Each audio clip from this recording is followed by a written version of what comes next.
Hello and welcome back to the KCC channel. I'm Rob and I hope you're having a wonderful day today. Today we're jumping into some Tales from Tech Support. Our first story today comes to us from Is This Tech Support? Why you shouldn't use free trials in production. Let's jump right in.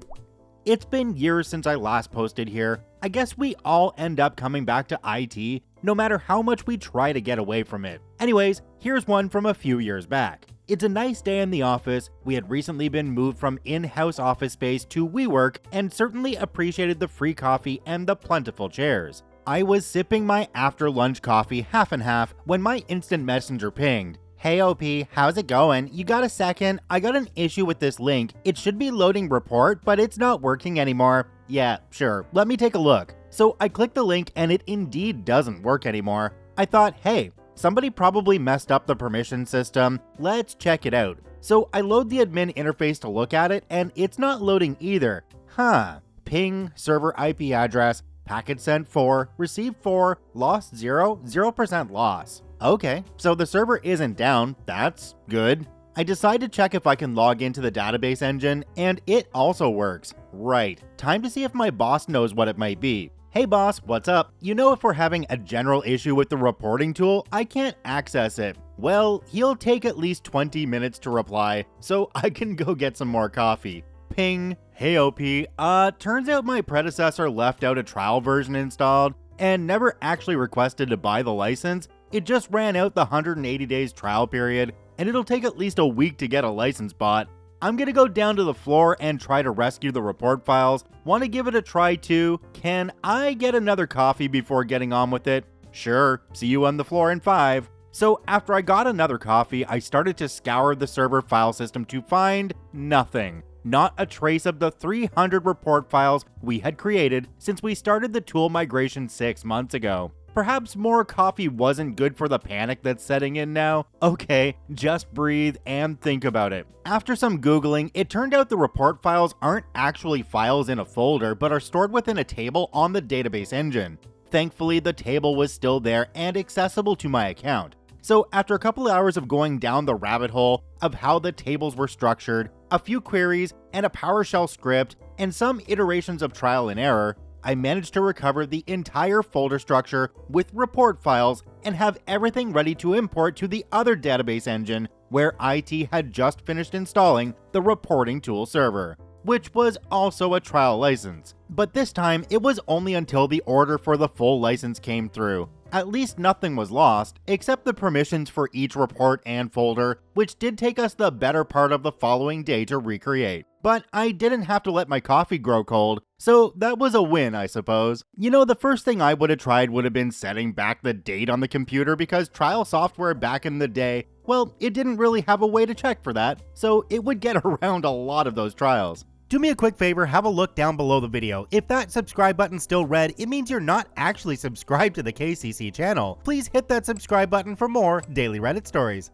Our next story today comes to us from Jay Bainlaw.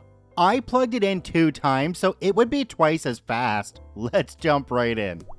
It has been a while since I've had a chance to post. The labor market is tight on supply, which means as a consultant, my inbox is constantly full of work requests. And even though I've increased my rates for new customers by 50%, business seems more than happy to still pay my hourly rate. There is no way the market can sustain hourly rates like this, but I'm gonna make the cash while it lasts, even if that means 80-hour weeks. Anyway, just had a job ghost on me tonight. I'll keep the deposit, thank you very much, wanker guy, who let me drive the whole way to a job site to find the place locked up tight. So here is a funny short one I recently ran into recently. And as always, no matter how you market yourself, no matter how much branding you splash over everything, no matter if your name is actually James Bond, if you are an IT consultant, you will also be known as the IT guy. Introduction. I'm doing some on-site project management for one client, standard equipment and network refresh stuff being handled by another contractor. My job is to keep them on time and on task.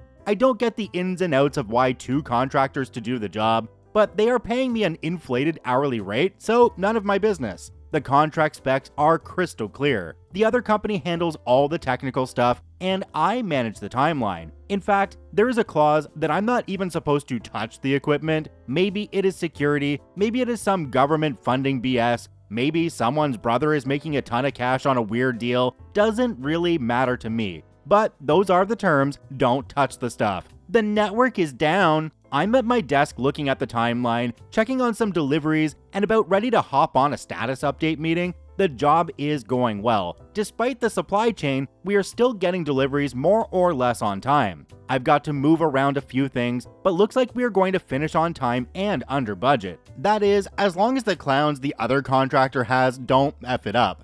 The first set of guys were fine. They were seasoned system admins who came in and did all the backroom stuff over a long weekend. Looked good, and their supervisor gave me a full briefing. But for some reason, maybe the market or just saving a few bucks, they fielded the bomb squad of techs to deploy workstations. I mean, these guys were so dumb, there was no way they could ever figure out they were dumb kinda stupid. They literally had flipbooks of every step to follow, including how to take the machine out of the box and where to stage the mouse and keyboard. I've never seen anything like this although, but whatever, it isn't rocket science getting these things up and running. They seem to be doing an adequate job meeting the goal and the end of the day. That is until one guy screams, "The internet is broken! Outage, outrage!" It is the middle of the workday and this company is going full tilt with sales. The location is almost fully staffed, and of course, one of the big sales guys has a 5 p.m. deadline to get something to a client. After a few minutes of confusion, one of the company leads comes into the conference room where I have set up shop and asks me if I can take a look. They can't find their internal guy anywhere. Now, I am generally pretty helpful even if it isn't in my scope of work, but here I'm a bit hesitant. The contract said I'm not to touch the equipment, I'm there for project management only. So I tell the lead that I'm not comfortable unless he can give me something in writing. Look, the contract is pretty specific here. Is there anything you can do? We have a call in for our guy, but no one knows where he is, and these other contractors have no idea what's going on. If you can give me something in writing, frustrated. All the brass are off site today and I'm in charge, but I don't have much authority. There's going to be a revolt in about 15 minutes unless we do something now. I'll write you an email or something, as long as you can just maybe take a look. Don't do anything, but just see if you can get a handle on what we need to do. Okay, good enough for me. Send me that email. Well, that was easy. I start by taking a look in the back room. Switches and firewall all look stable, servers are all running, but then I notice a few of the switches have a ton of activity. Like flashing more than the Christmas tree in the town square kind of action going on. That is weird. I asked the lead to take me up to where drop 47 is because that switch is actually particularly strange from just the optics of it. He starts looking around at the plates and gets some lady to help him, but whoever did the wiring job actually kept the drop sequential order. Nice job, guy whoever, wherever you are, which made it easier to track down. This takes us to an area where these contractors are staging the new equipment. Gomer and his pals are just sitting around playing on their phones, presumably because they can't complete their current staging job until the network is back up. I asked the one guy to show me how they have the staging area wired, and he points over to a mess of cables, routers, hubs, and other network equipment. I start tracing back all the various cables and find one router jacked into 2 sequential drops. Well, that is the issue right there. Simple broadcast storm. Hey, why did you do that? The internet was slow, so we plugged it in again to make it go faster. These idiots brought down an entire network for almost an hour because they lack basic tech skills. I tell the lead what needs to be done, and once we clear the loop and power cycle the affected switches, everything is back up and running, just in time for their in-house IT team to come bursting through the main door. Back to work. I go back to the conference room where I have my ad hoc office and complete whatever I was doing for that day. At 5, the lead comes in and thanks me profusely. Apparently, whatever the deal was with the deadline was a huge deal, and they were just able to transmit all the files right before a contractual deadline. That if it was missed, would have cost them a huge chunk of revenue. Of course, no good deed goes unpunished. Apparently, one of the in-house guys caught wind that I helped troubleshoot the problem and made a fuss. Don't know why or his motivation. Glad I had the email and the lead, to his credit, had my back when legal came to investigate. It was a mild pain, but the lead has given me multiple good references since, so maybe it was worth it. About a week after the job concluded, I got an unexpected knock at my door. It was a delivery driver with a nice gift basket. Surprised, I looked for a note. Turns out it was from the lead, and the note had a simple inscription: "Thanks, IT guy." You know, I bet that one person was mad because you stole the glory from the in-house IT guys. I mean, it's their job to find these problems, and they probably get a lot of praise when they do. You effectively took away that praise, and so it seems like it left somebody a little pissed off. Our next story today comes to us from the Gamer Guy 10. A networking cabinet tries to assassinate a coworker. Let's jump right in. We've managed to make networking exciting for at least 10 people. I help teach a course for computer security and basic networking on a military base. It's a week-long course that includes an introduction to networking, think network layers, DNS, IPv4, 6, etc. We take over a classroom that has a bunch of trunking with power and network, which leads over to a small classroom with a big 48U cabinet patch panel for the classroom and another room. Naturally, we use it as a good demonstration for a physical network, and also so we don't have to run our own infrastructure for the internal network. My colleague decides to show the course students the patch panel and opens the tempered glass door of the cabinet. This is where things got a lot more explosive.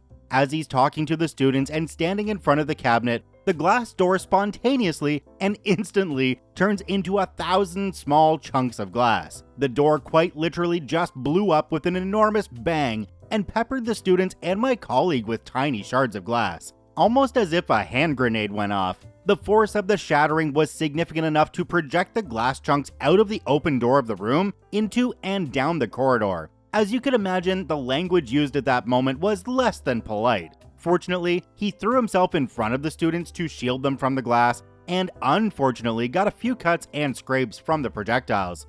One student got a tiny cut on their neck, whilst my colleague continued to talk, bleeding everywhere. I'd say that's proper commitment to the lesson. It turned out his uniform boots had suffered a long gash from the force of the shrapnel, and his laces had been sliced by a stray chunk. The boots now glint in the sunlight. We've now called that pair the Fabulous Footwear. We also joke that someone must have tried to assassinate him via networking equipment and failed. The running theory is that the glass must have been under some form of stress, and the movement of opening the door must have started tiny cracks, which just expanded and shattered it, sending tempered glass in all directions.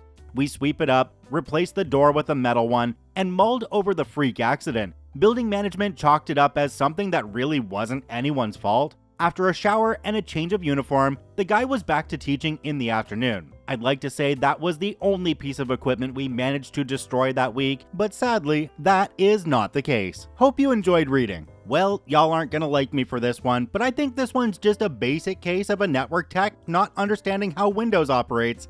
Our last story today comes to us from Joe Ongle. I don't want a new screen, I need my icons. Let's jump right in.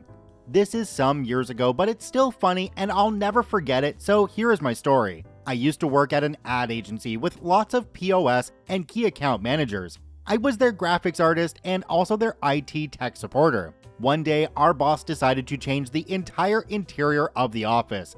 Everyone was happy about that, the company was doing well, and we wanted to change the entire interior to something fresh and nice, you know, as a kickoff to our new success and prosperity.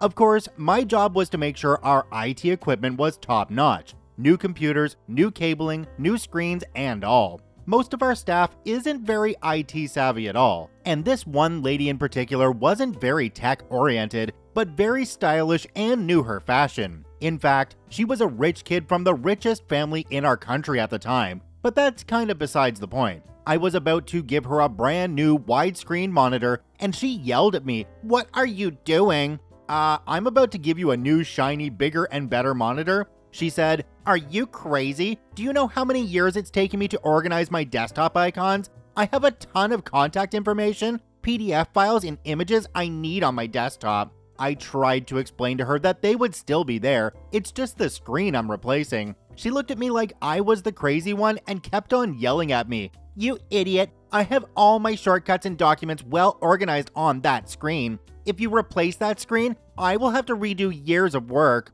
Calmly yet again I tried explaining to her the concept of computers and Windows, that those icons and shortcuts are on her Windows installation on the computer itself, and that the desktop shortcuts and contents will be untouched. She kept on yelling at me, "Untouched? You're quite literally replacing my screen where the icons are. Are you so lost you don't get that?"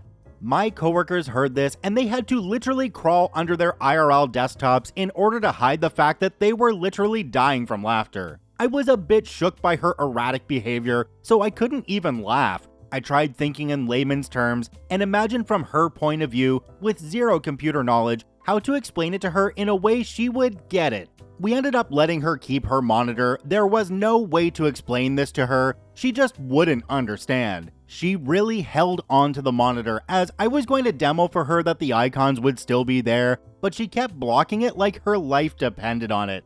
Oh well. And this is one of the major reasons why upgrades are usually done after hours when nobody else is in the office. Check out all 4 OPs linked in the description down below. I thank you for watching. I hope you have a wonderful day, and we'll see you tomorrow.